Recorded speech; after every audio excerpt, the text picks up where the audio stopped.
I want them up on the dancer for me.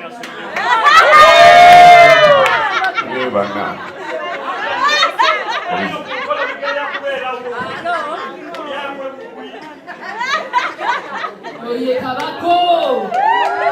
Kabakko!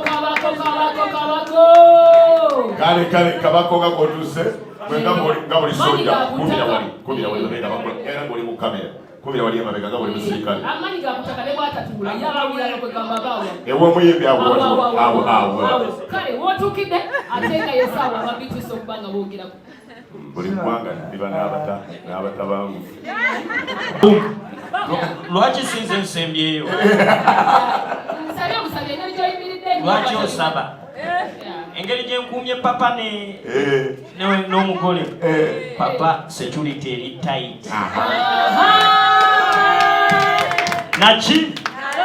kusokera ddala nenjogera nebaza nnyo nembatolera ku salaamu amatullahi taala barakatu mwenna amannya gange nze Kabakko majje gakutaka infantry takataka nanyini tabo musoke mukubire ku King Saha engalo okimanyi webogera ku products za Saha I'm here ndi wano era mumukubire ku ngalo mwana era webogera ku bantu abalina Saha mbadde naye mwana takataka mwali infantry sebo nzize wano olw'ensonga nyingi naye ngenda kwogera ku nsonga yange nganze nange nyingiramu Saha mwana lumu lunaku lumu nga nina omukolo gwange temundaba ekibi munjakalamu ekiddi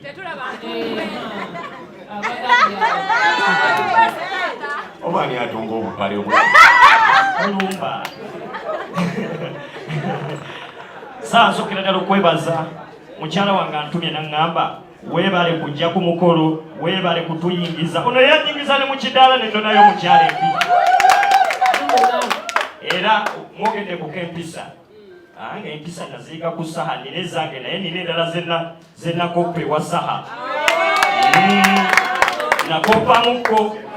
era ssebo olabanga mpitawo ng'oŋŋamba mbuwaye ku mawu ompitanga n'oŋŋamba nkole ki nkume ombebaza nnyo abamidiya mwebale nnyo mwebalire ddala z'olunaku nga nnaku z'omwezi nga 8 n'ennaku endala eziddako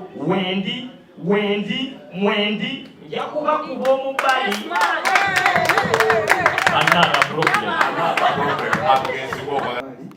Abapitusi soldiers mutumanyi bulungi tetukolagana na bintu bitakolaganika nabyo ebintu byetukolagana byolaba nga bitusi mweri manya bya ddala kuba bingi bemulaba nga tetubiriimu tulinnyo babuvuyo tetusinga omumanya kyakuyimba n'okukkiririzaamu kintu abantu tebalina okukkiririzaamu oba abantu tebakkiririzaamu King Saha y'omu ku bayimbi abali proven wano mu Uganda ate yeetaaga kubuuza kintu kyonna era nga buli kyayogera nga kya music owuliriza buwuliriza so naffe twesiimye okuba n'omukisa okuba n'abantu ng'abo mu kali yaffe ate mikwano gyaffe etusookako maaso nga tumulabiddeko bingi ate atwagala nnyo yakyogerako n'ennaku ezo nti ate music gwawuliriza wa bitusi bw'abanga awuliriza wa bitusi omanya ate kirala bitusi bakambwe si bawuliza nnyo olunaku olwo ffe wetuli full force tugenda kuyimba kwawukanako ku madrata agenda otuula tetugenda kubayimbiramu ate naffe tutuule tuwulize King Saha tuyimbiremu olunaku olwo teri kirala ku bitusi kalenda okuggyako King Saha okimanyi tukwagala nnyo litano waffe era wetutuuka wali kusaawa eri byonna wetuba tusazeewo bikola ku stage okwo tulina pulaani zaffe zetugenda bagamba naye wetuba tusazeewo kwolwo nga tukwataganya tusalawo mujja biraba abanya nedowoozi misitale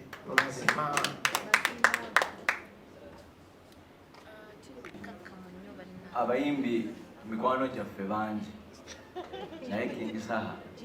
mukwano gwaffe nnyo akimanyi nti ate totuyitewe ne tulyamu ffenna ate nayitako newaka ne tulya kamwogo so tuli basanyufu nnyo nga 8 December bambi mujje tuwagire King Saha bannayuganda mwenna abanyumirwa music awooma nga oba ovuga mu motoka yo n'oteekamu akayimba onyumirwa nnyo ng'otambula. So tuli basanyufu nnyo kubanga tuli kitundu nnyo ku King Saha olwo olunaku era nga tweyanziza nnyo. Bano basabo ne banyabo tusanyusa okubalaba, ndi omu kubasanyusa okubalaba, naye kati tuli ku ggwanga mujje mu biseera ebyo, ggwanga mujje mu biseera ebyo. So tuyita buli tukoowola buli muntu oba omanyi kyagala good music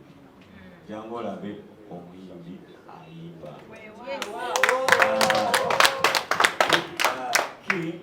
Man olikyali waffe nnyo ate era tumanyi tukwagala nnyo era ne bwe tudda ewaka tulina ebintu bye twebuulira ebisukka ku music byetukola ki byetujja okuba namwe bwe tujja okubalulingamu ate tomanya namwe bijja okukola ki okubayamba. So ebisinga bana babyogedde naye nga twongera okwebaza bannamawulire munnamwe balikujja twebaza TV zonna eziriwo ba promoters nesembe okwebaza King Saha naye okusalawo ate okugamba one love and respect mugende mu maaso mwe bali kwagala Ugandan music. Big up on yourself. Tuyanze ayi abantu ne waditereza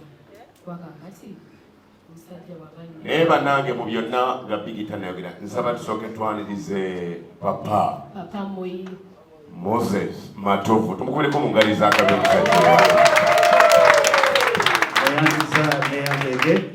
Mune Uganda tukwaniriza okuva ebweru era nga tuli beeteefuteefu okutambuza. Tulina obumanyirivu mu kuvuga ate era ku miwendo egisaanidde. Kati nno gwe yeetaaza okupikinga ku kisaawe okutuusa ewaka ewuwo tweyune ate era naawe ateekateeka okugenda ebweru twekwate tukutambuze okuviira ddala ewaka paka ku kisaawe. Kati nno mwanattu toddamu kumenyekana migugu ng'entambula weeri tukubire ku ssimu noti 7 noti 6 94 729 oba noti 78 29 52 155.